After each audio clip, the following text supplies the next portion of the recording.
آله وأصحابه الكرام. الفاتحة. أعوذ بالله من الشيطان الرجيم. بسم الله الرحمن الرحيم. الحمد لله رب العالمين الرحمن الرحيم مالك يوم الدين إياك نعبد وإياك نستعين صراط الذين أنعمت عليهم غير المغضوب عليهم ولا الضالين.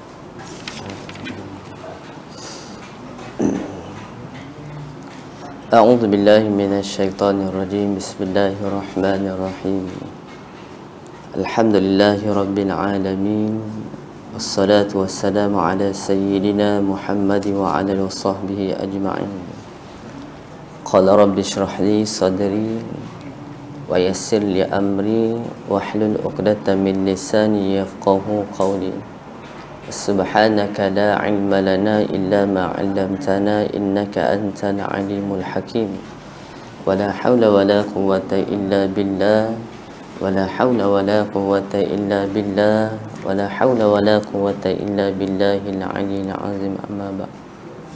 Yang hormati Tuan Pengerusi, Fadil, Tuan Imam, Tuan Bilal, seluruh ahli jawatan kuasa surau, para hadirin dan hadirat yang dimuliakan oleh Allah Subhanahu wa taala pada malam yang berbahagia ini.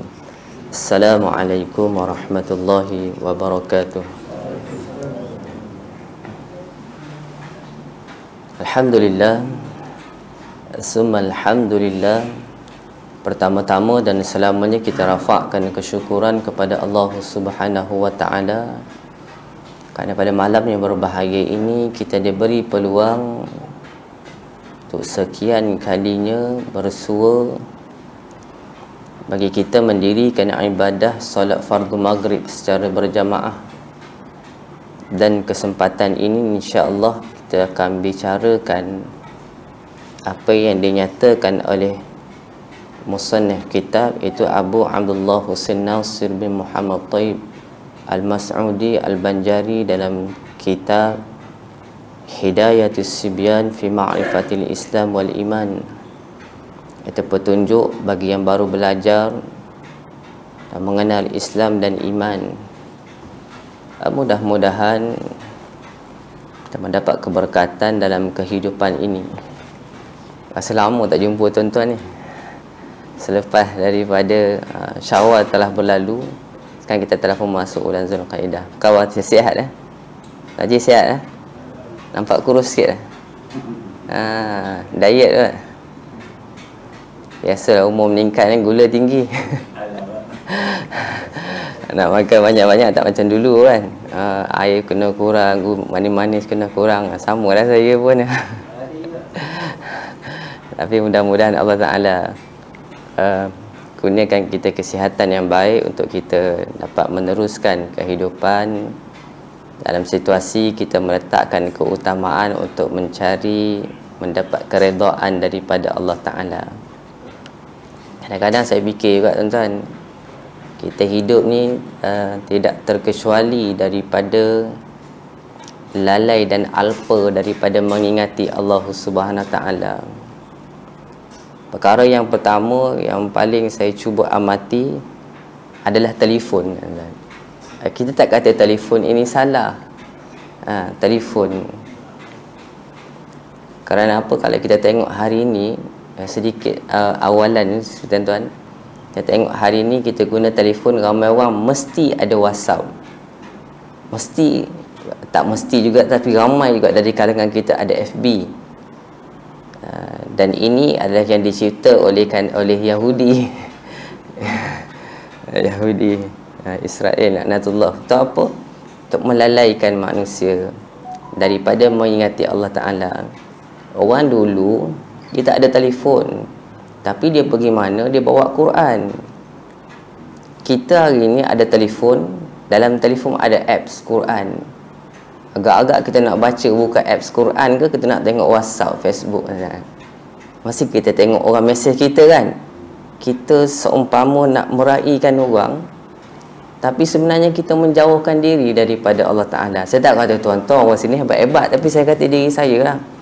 Saya perhati, saya cakap dengan rumah, cuba perhati kalau orang berhenti traffic light, apa yang dia orang buat? Dia mesti capai telefon. Ada tak? Nampak? Dia capai telefon dulu. Tu nak tunggu tu kuning, merah, hijau sampai orang belakang ping-pong. Sebab apa? Terlalai dan alpa. Tak salah, boleh, tak ada masalah. Cuma kita kena tengok, pertama, kita kena tengok dari sudut alat yang disediakan. Alat yang disediakan kalau baik kita guna, maka kita dapat manfaat yang banyak. Tapi perbuatan yang tak baik, bila diamalkan, kita sebenarnya jauh daripada rahmat Allah Ta'ala. Sekarang ni bukan soal alat saya semata-mata, tapi perbuatan kita.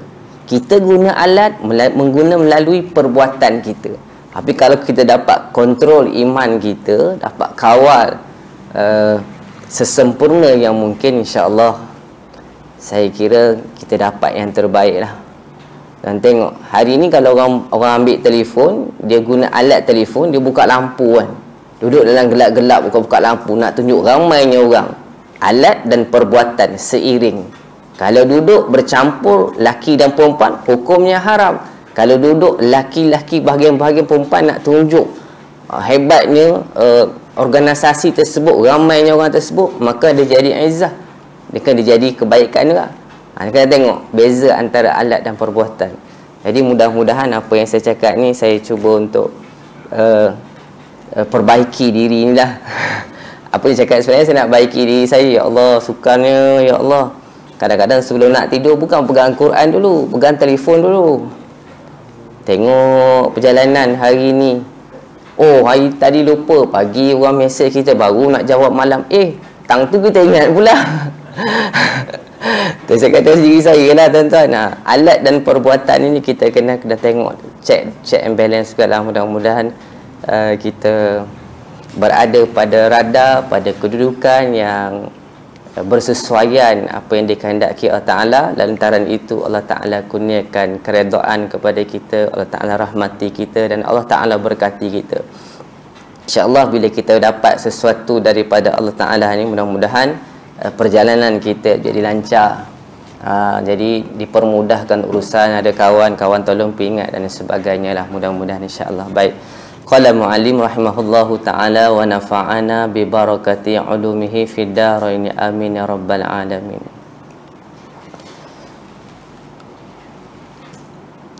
Memandikan mayat. Insya-Allah tajuk yang membicarakan pada malam ini. Syahdan, bermula sekurang-kurang mandi, iaitu merata akan air pada segala zahir badannya. Kemudian daripada hilang akan najis yang ada pada badannya.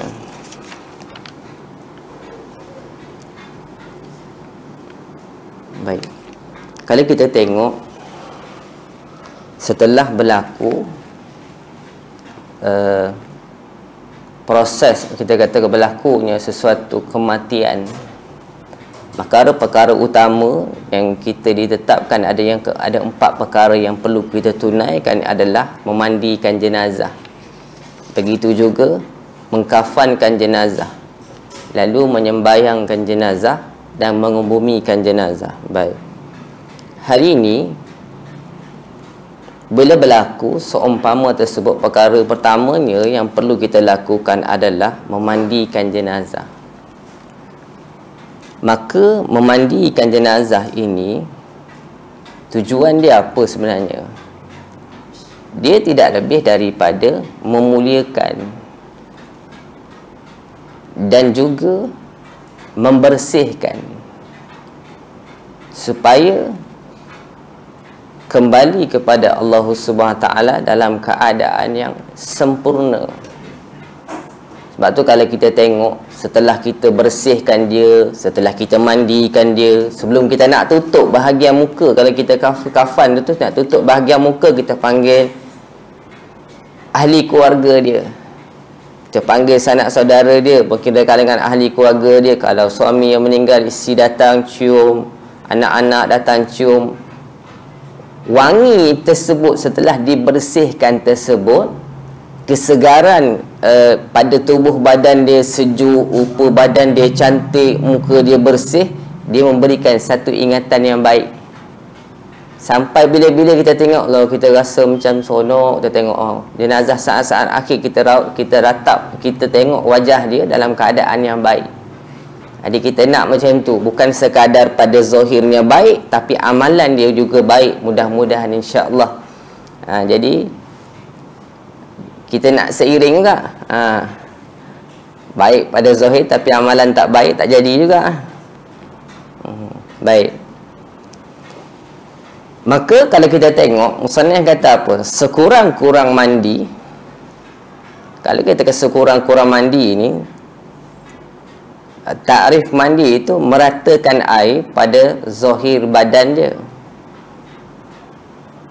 Setelah dihilangkan segala najis yang terdapat pada badan dia. Dan ini tidak lebih daripada untuk melepaskan diri kita daripada dosa. Sebab apa? Suatu tuntutan fardu kifayah ke atas individu muslim. Dari kalangan kampung kita kena ada orang yang menyempurnakan jenazah tersebut. Maka sebahagian telah menyempurnakan, kita terlepas daripada dosa. Nampak? Maka inilah keindahan Islam. Kalau kita tak mampu buat, orang lain boleh buat. Maka perlu untuk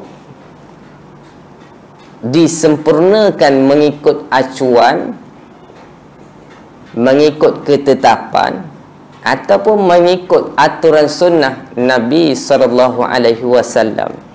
Kalau ikut kaedah dia, mudah sangat. Meratakan air, bersihkan badan, lalu dikafankan, lalu disempurnakan.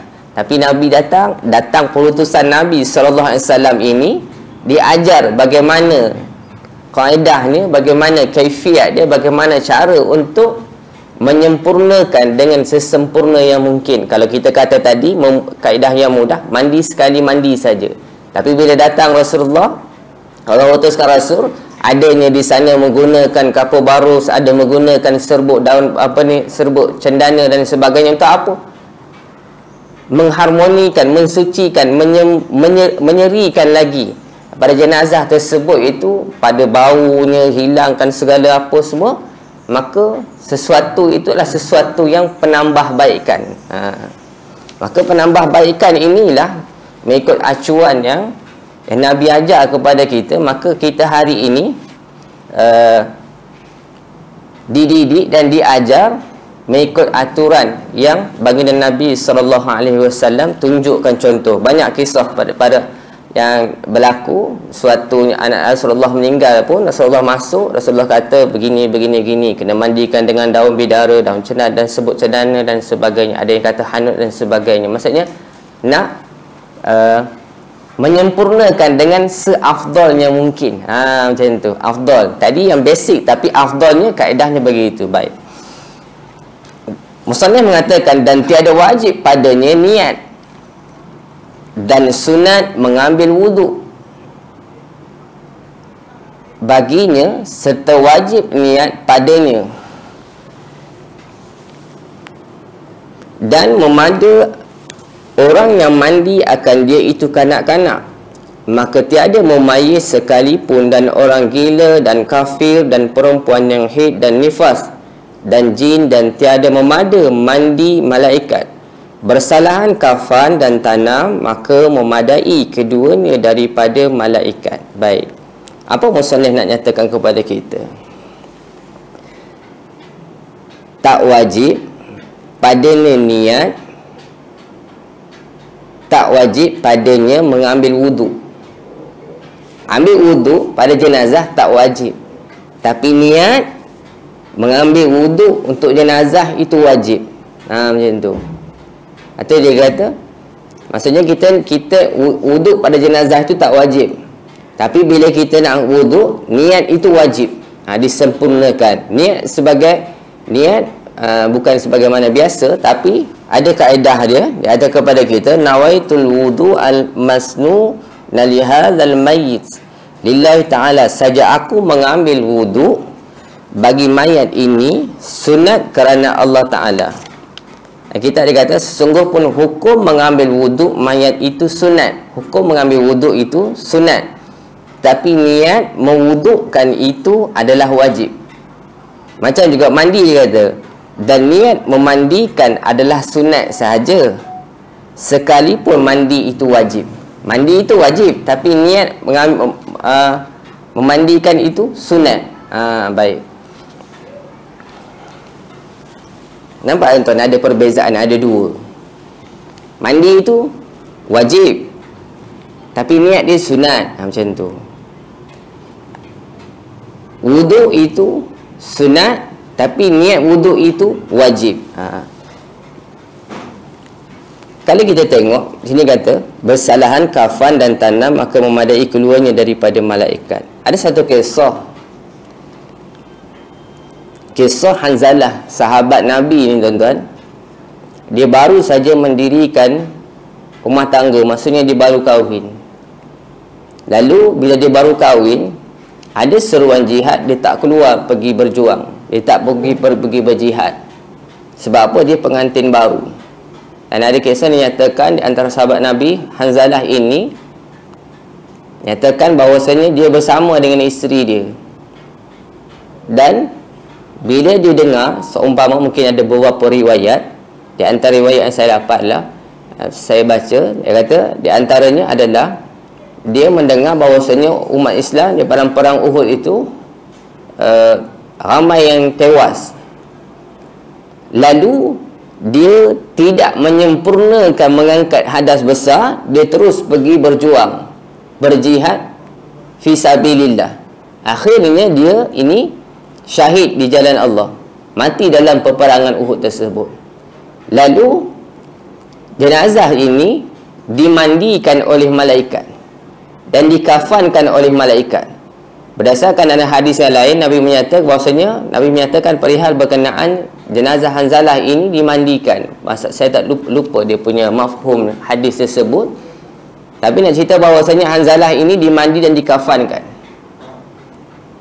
Bersalahan kafan dan tanam, maka memadai keduanya daripada malaikat. Baik, ini yang dikatakan kisah Hanzalah lah. Kisah Hanzalah mati dan dimandikan oleh malaikat. Baik. Dan jika ditanam mayat daripadanya dahulu daripada mandi, kalau tanam mayat tanpa mandi akan dia, maka wajib dibongkar. Nak cerita bahasanya mandi itu wajib. Tadi Musannaf kata mandi itu wajib. Kalau tanam tak mandi, maka wajib dibongkar. Dibongkar akan dia kerana memandi akan dia, dan tiada dibongkar bagi kerana kafan dan sembahyang. Kalau tak kafan tak apa lagi, kalau tak sembahyangkan dia pun tak apa lagi. Tak dibongkar je, tak dikeluarkan daripada liang lahatnya dia. Tapi kalau tak mandi, tapi orang yang mati syahid memang tak mandi lah. Cuma yang isu Hanzalah ni, kes Hanzalah ni, dia mungkin di sana dia dalam keadaan junub, maka dia dimandikan. Tapi walaupun begitu, kita nampak bahawasanya apa dia punya moral of the story-nya adalah Hanzalah ini cuba untuk bersama dengan gerakan Islam memperjuangkan urusan agama Allah Ta'ala, sehingga dia belum lagi sempat menyempurnakan tuntutan mandi pada diri dia, tapi dia terus pergi berjihad. Sebab apa? Di saat itu dia dengar umat Islam dah tewas. Macam itulah seumpama tersebut. Maksudnya menunjukkan di sini adalah menyempurnakan tuntutan adalah lebih baik daripada meletakkan prioriti pada badan, pada diri sendiri. Gitu. Maka kita pun kena tengok lah, kadang-kadang dalam kehidupan kita ada perkara yang perlu kita sempurnakan untuk diri kita, ada kadang-kadang perlu untuk kita sempurnakan bagi pihak orang lain, yang kadang-kadang bagi pihak orang lain itulah yang mendapat suatu natijah yang terbaik daripada Allah Ta'ala. Kadang-kadang kalau kita contoh, kalau kami bahasa mudah, kita nak buat kenduri untuk kita, tidak semestinya kita buat di rumah kita. kita balik kampung. Tak apa kita boleh buat kat kampung, buat saja di mana-mana. Bahkan di kampung itu ada sanak saudara kita, ada adik-beradik kita, jalinan silaturahim lebih besar. Wang belanja sama, manfaat dia besar dekat sana, beza dengan kat rumah. Kat rumah dia orang pun tak dapat datang.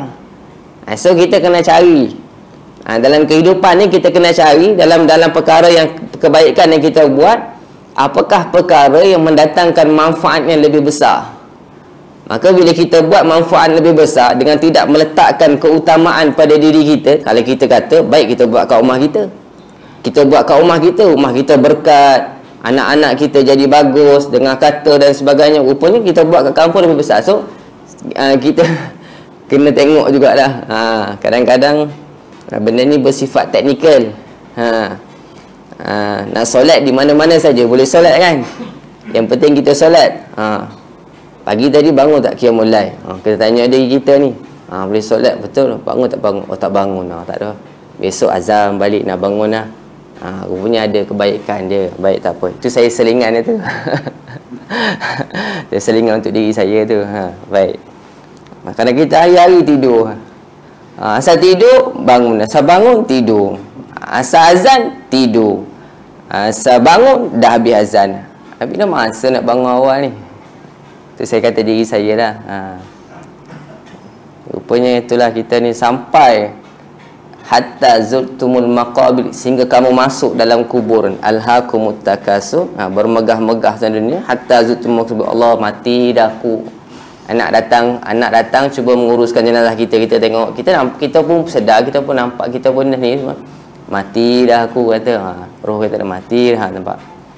Tapi bila hidup tak ingat semua ni, rasa macam perjalanan panjang lagi. Angan-angan tu panjang lagi. Kena pendek sikit angan-angan. Pendek sikit angan-angan. Rasa macam besok mati kot. Rasa mati. Tak ada orang fikir macam tu. Kalau orang fikir macam tu tak maju tuan. Buka kedai lingkup Haji Abdullah rasa tak maju bisnes ni. Rasa macam esok saya tak berani buat janji. Rasa macam belum tahu. Nampak. Tapi nak pun cerita, kita kena nampak tak perjalanan akhirat ni supaya kita boleh atur. Atur yang sebaik yang mungkin. Baik. Dan barang siapa uzur mandinya dengan sebab ketiadaan air, atau ia mati terbakar dan umpamanya. Bahaya juga mati terbakar pun ada kan. Tuan pernah tengok mati terbakar nak diuruskan macam mana tuan? Dia tayamum kan. Tayamum lah. Nak guna air, habis kulit, ada yang kulit yang hangus-hangusnya. Kalau yang kulit yang tak boleh sentuh ni hangus kan tuan. Kita kena ingat balik tayamum ni penting kan. Masa hidup tayamum, masa orang nak mati besok nak tahu tak tayamum macam mana ni. Guna serbuk, campak-campak itu kan. Lepas tu guna tapak tangan letak. Lepas tu kita bukan tayamum untuk kita tayamum untuk dia. Saya aku tayamum untuk dia, untuk mayat ini pada tak anda macam tu. Kita dah tepuk tu, tepat tu, kita tepis tu, lepas tu kita sapu muka. Tak semestinya kita buat 3 kali. Tak semestinya ikut had wuduk, tak perlu. Sekadar kita buat bahagian muka je. Lepas tu ambil bahagian permukaan yang lain yang tak tepuk lagi tu, tepuk lagi, buat macam tu. Lepas tu pergi ambil tangan dia contoh. Dia kan ada permukaan 1/4 ni dengan separuh ni. Sebelah ni kita letak kat sini, kita ambil siku. Lepas tu baru ambil permukaan atas, tolak. Satu sebelah ni tak usik lagi, sama juga, sama macam ni. Dah tayamum 3 rukun ni. Pertama niat, kedua 2 kali tepuk, satu untuk bahagian muka, tepuk yang pertama, tepuk yang kedua untuk bahagian tangan, tertib. Itu saja. Perlu tu nak tahu. Kadang-kadang ada jenazah yang tidak boleh tidak boleh bersentuh dengan air, maka bahagian tersebut ada ulama kata kita tayamumkan dia. Macam tu. Banyak perbahasan tu. Baik. Tapi nak mandikan jenazah ni, pertama ciri yang pertama kena berani. Ni kita bagi orang yang dengar ni berani tak berani ni? Nak mandi jenazah ni. Aku bukan orang dia, aku cari orang lain lah. Pemandi jenazah dah, masjid dah lantik dah. Ustaz Amdan, panggil sikit, jangan panggil aku. Nampak sangat penakut dia. Saya lah tu. Saya Ustaz Amdan, saya tak, bukan orang lain, tak tahu cara dia. Okey, tak. Nampak sangat tuan. Berani, bukan semua orang berani kan. Isteri berani mandikan kita jenazah. Masa hidup dia berani. Yang boleh tak nanti kalau abang mati tolong mandikan yang. Abang terbiat ke apa ni? Dia cari orang lain. Mandi jenazah dah ada kan. Tapi isteri boleh mandikan suami kan.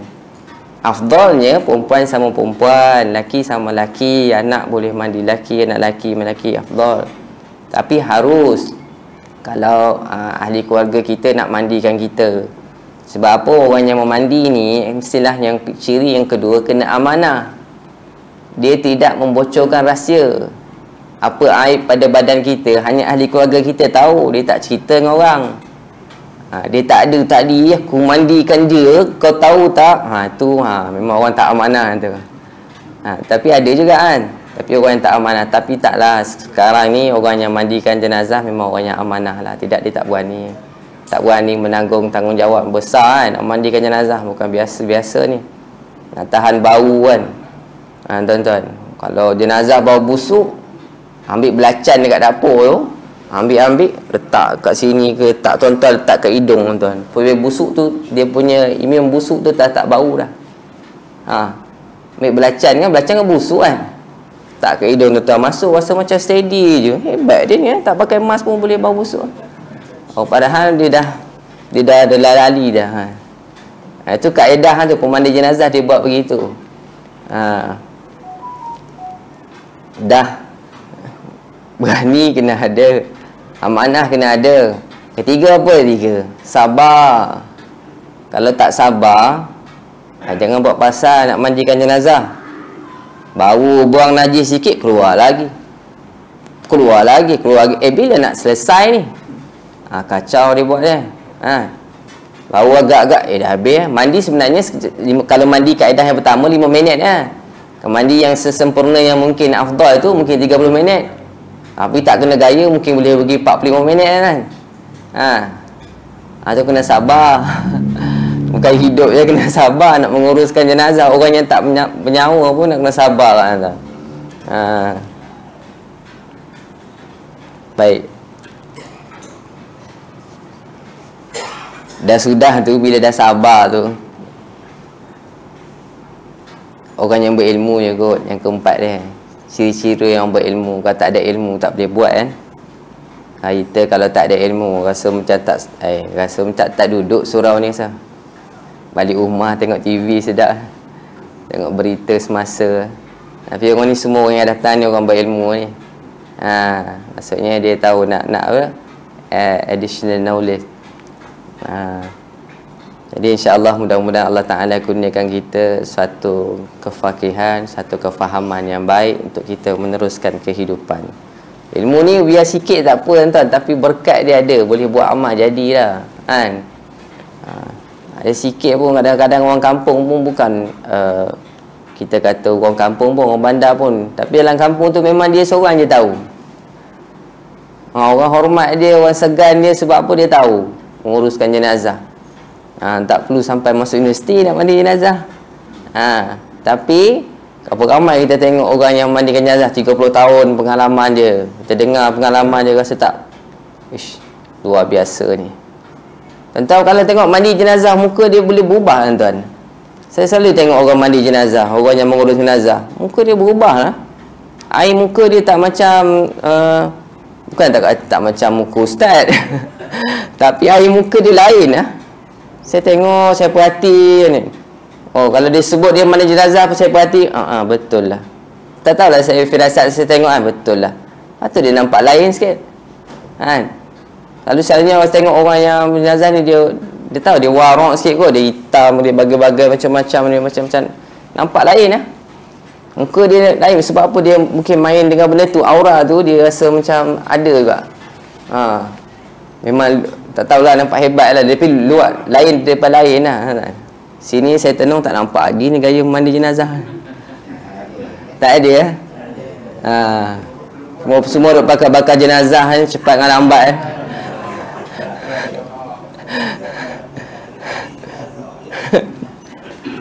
Jangan marah tuan, saya gurau. Ada tak balik lagi kan. Baik. Baik. Jika dimandi akan dia seluruh kulitnya ni yang terbakar tadi dan dagingnya, atau dengan sebab tiada hadir pada mayat yang perempuan itu melainkan lelaki yang ajnabi atau akasnya sebaliknya, nescaya ditamun akan dia dan disembahyang akan dia. Kalau satu kampung, kalau perempuan tak ada perempuan, jenazah perempuan tak ada perempuan, tayamum saja. Tayamum saja maksudnya kalau ada laki boleh tayamumkan perempuan, tapi dia kena pakai glove. Sebab hukum melihat aurat sekalipun jenazah, hukum dia haram. Kita letak kain kan, kita letak kain kan jenazah, bila dia letak macam tu, dia ada kaedah dia. Jenazah kita letak macam ni, tak perlu menghadap kiblat, tak perlu apa, tak semestinya. Macam ni, kalau dia baring macam ni, kepala sini, kaki sini. Kalau lelaki kita letak kain pelekat macam ni, sekadar tutup antara pusat dengan lutut, aurat dia kan. Kalau perempuan kita tutup antara dada dengan sampai kaki dia tu, kita letak macam tu. So kita tak boleh selak tengok aurat, tak boleh. Hukum dia haram, tu aurat dia. Sampai mandi tak tengok. Habis tinggi kalau kita cuci najis pun, kita buka kain yang kita pakai tu, buka tengok, wah kuning, siram dekat luar, masuk balik, nampak? Kita tak tengok pun aurat dia. Jadi kalau lelaki, kalau tak ada dalam kampung, kalau tak ada perempuan, maksudnya musannif kata boleh orang lelaki yang wuduk, pakai glove siap-siap. Niat ambil wuduk kat dia, macam mana wuduk tadi, sapu bahagian muka dia, tayamum. Tayamum tadi bahagian muka dia, lepas tu bahagian tangan dia, itu saja. Maksudnya boleh. Ada juga orang cakap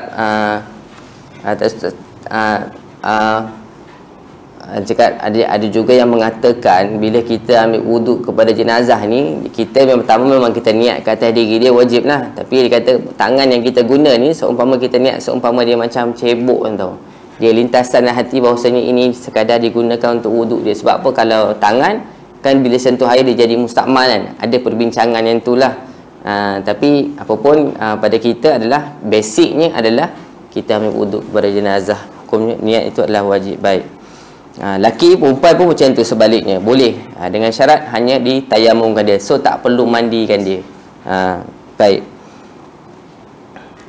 Maksudnya jawapannya adalah tidak perlu dimandikan, cukup sekadar dengan tayamum. Atau ada atas badannya najis yang tiada dimaaf akan dia dan uzur menghilang akan dia, seperti najis yang di bawah kulit kulub yang tiada dapat disuci akan dia, maka kata Syekh Ibnu Hajar, ini ada perbincangan ulama. Ibnu Hajar kata apa? Ditayamum akan dia dan disembahyang akan dia. Ibnu Hajar kata kalau orang lelaki yang belum sunat kan, dia depan tu kan, hasyafah dia tu, kulit dia boleh buka. Kalau yang tak boleh buka, barangkali ada kulub yang disebut sebagai kulit yang putih-putih tu kan. So kata, maka ditayamum akan dia dan disembahyangkan dia, kata Ibnu Hajar. Dan kata Syekh Ramli, kata pandangan yang kedua. Ini maksudnya ini khilaf lah. Nanti kita tengok kesimpulan daripada pandangan mazhab Imam Asy-Syafi'i. Baik. Dan kata Syekh Ramli, tiada ditayamum akan dia dan ditanam akan dia dengan tiada sembahyang atasnya. Tayamum pun tak ada, ditanamkan dia dan tak dengan tiada sembahyang atasnya, sembahyang pun tidak. Baik. Dan jika keluar najis daripada mayat, jikalau pada farasnya najis keluar, maksudnya keluar najis itu daripada jenazah tersebut pada farasnya perempuan. Faras ni permukaan bibir itulah, permukaan dua bibir itu, sekalipun daripada mandinya dan dahulu daripada kafannya. Maksudnya keluar sebelum daripada kafan dah keluar. Kata Syekh Ramli dan Syekh Ibnu Hajar, jikalau kemudian daripada sembahyang sekalipun, maka wajib membasuh akan dia. Jikalau kemudian daripada sembahyang, maksudnya selepas sembahyang maka kena basuhkan dia, maka sekalipun maka wajib membasuhkan dia. Tapi pandangan yang berdasarkan pandangan mazhab ijma' daripada jam'un, itu mazhab Imam Syafi'i ini mengatakan jika keluar ia kemudian daripada sembahyangkan atasnya, maka tiada wajib menghilang akan dia jika berlumur ia dengan kafannya sekalipun. Maksudnya tak perlu mandi, diulang mandi. Sebab tu jenazah bila kita nak mandikan dia ada kaedah dia. Pertama, kalau kita tengok peralatan mandi saja ni, saya kira saya cuba congak-congak, saya cuba tulis tuan, ada 21 tuan. Banyak juga peralatan mandi kan. Pertama saya kata tempat, papan. Papan ni kadang-kadang kalau orang dulu dia kan letak kepala dia tinggi sikit kan, kaki dia bawah supaya bila mandi air keluar, jatuh bawah. Kemudian ada bantal. Bantal kalau tak ada yang leather yang kulit, kita boleh ambil bantal kat rumah kita, kita cuma balut dengan plastik supaya jenazah itu boleh lapik. Kan orang dulu anak-anak dia riba mak ayah dia atas peha dia semua kan.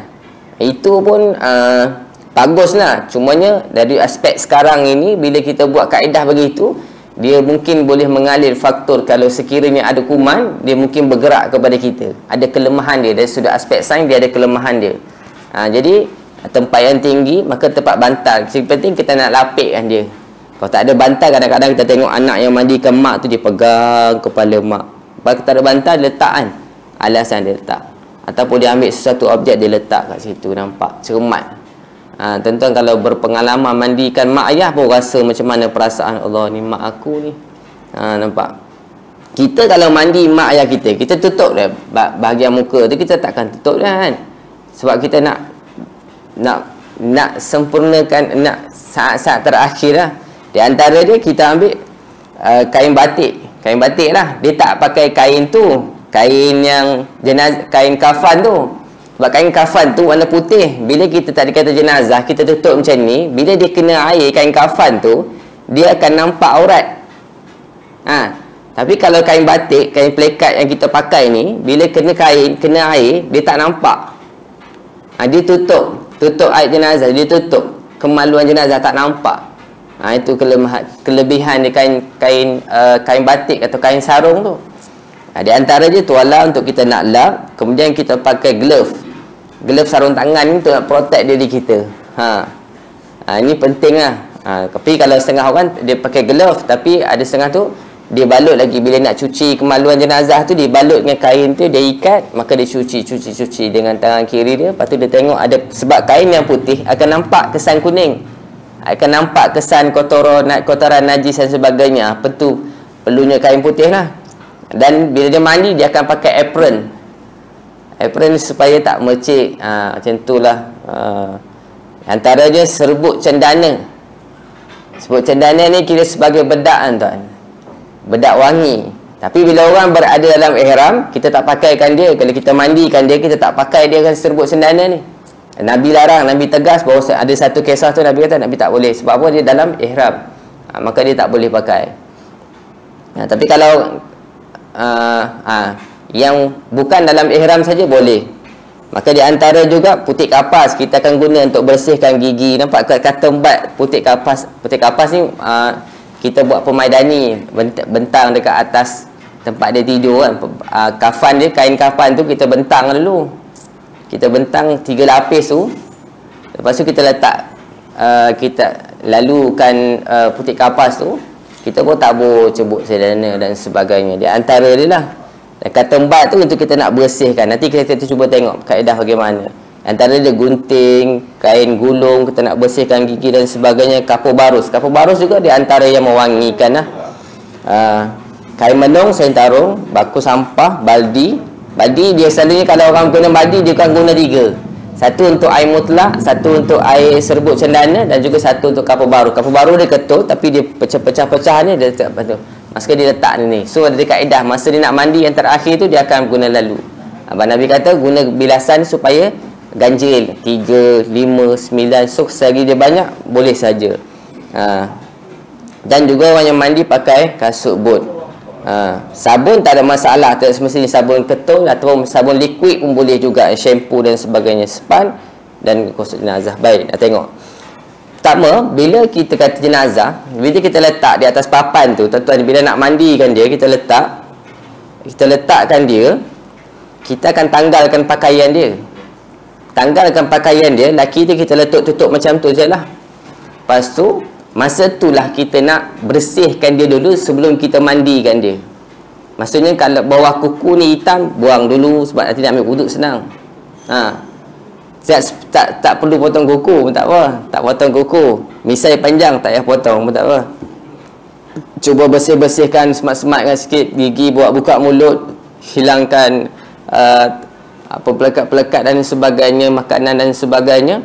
Maka bila dah bersih pun semua, sabunkan dia apa semua, nanti bila nak mandi tu tuan-tuan, dia kan baringan, kepakkan kaki sikit, buka.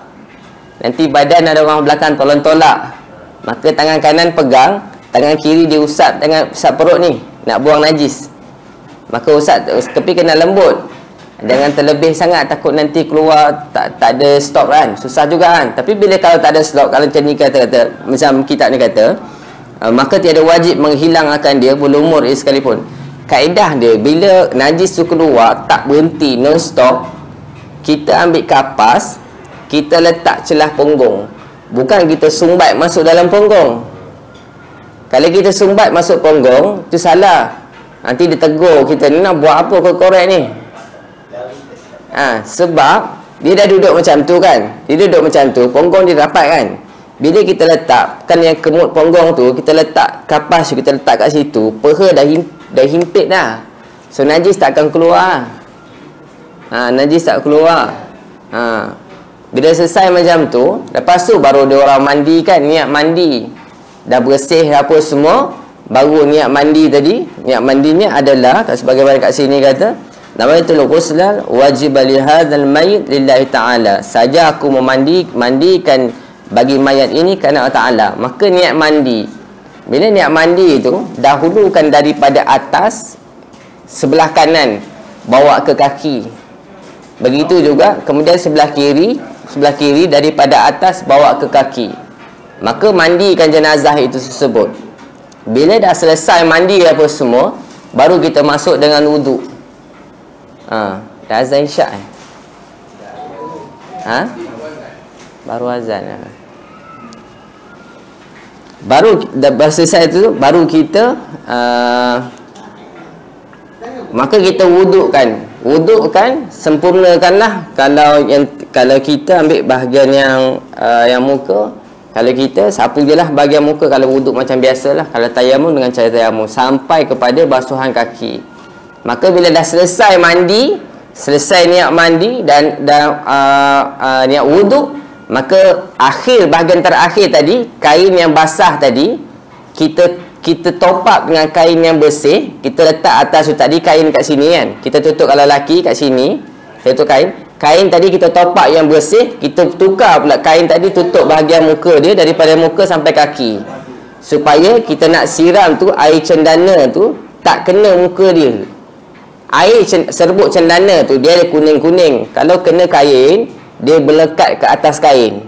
Kita siram daripada atas, keluarga pun boleh disiram buat atas, siram. Lepas tu kalau ada daun bidara, Nabi pun suruh supaya ambil daun bidara. Daun bidara ni dia boleh menghalang daripada sihir. Kalau ada sihir, maksudnya kadang-kadang ada kes macam tu kan, so bantu. Maksudnya siram daun cendana. Last sekali ambil air kapur baru sebagai penutup. Dalam satu baldi yang ketiga tadi, daun daun kapur barus, ambil siram daripada atas, kanan bawa kiri, atas bawah, atas bawah macam tu. Maka dah selesai kan tu, kain tu tadi baru tukar kain. Kain tu tadi kita tutup tadi, daripada muka kita tutup, dengan kaki pun kita tutup. Sebab apa? Kalau kena muka dia nanti kesam muka sini. Itu kita boleh tengok macam kita dah siram, kita tengok air dia tak bahagian tak kapur baru. Kalau ada kita bersihkan muka dia apa semua. Wuduk masa tu dia dah ambil dah tadi. Lepas tu dah selesai, baru kita ambil kain, kita tutup. Kita ambil kain, ada setengah orang buat pakai macam tutup bahagian kemaluan dia. Kain tu sebab apa nak angkat tu, nak letak di atas untuk dikafankan. Mandi dah selesai dah.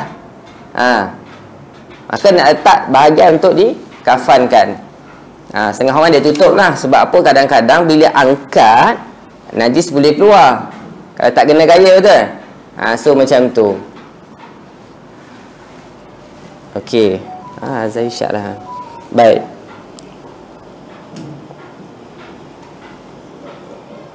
Supaya saya berhenti sini dah kot rasanya.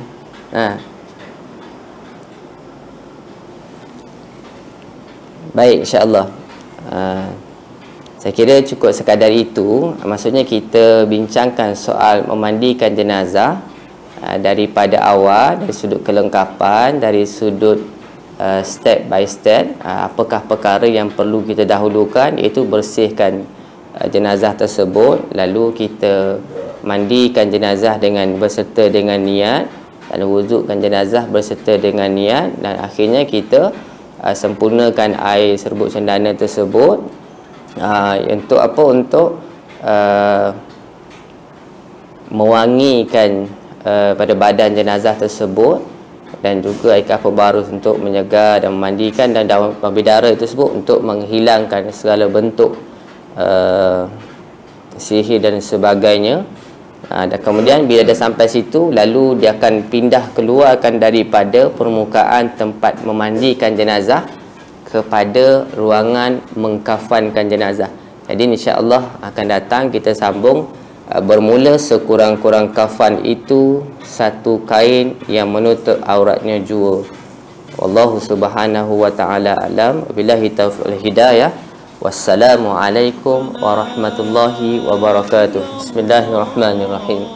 Allahumma faqihna fid din wa 'allimna at-ta'wil bi rahmatika ya arhamar rahimin.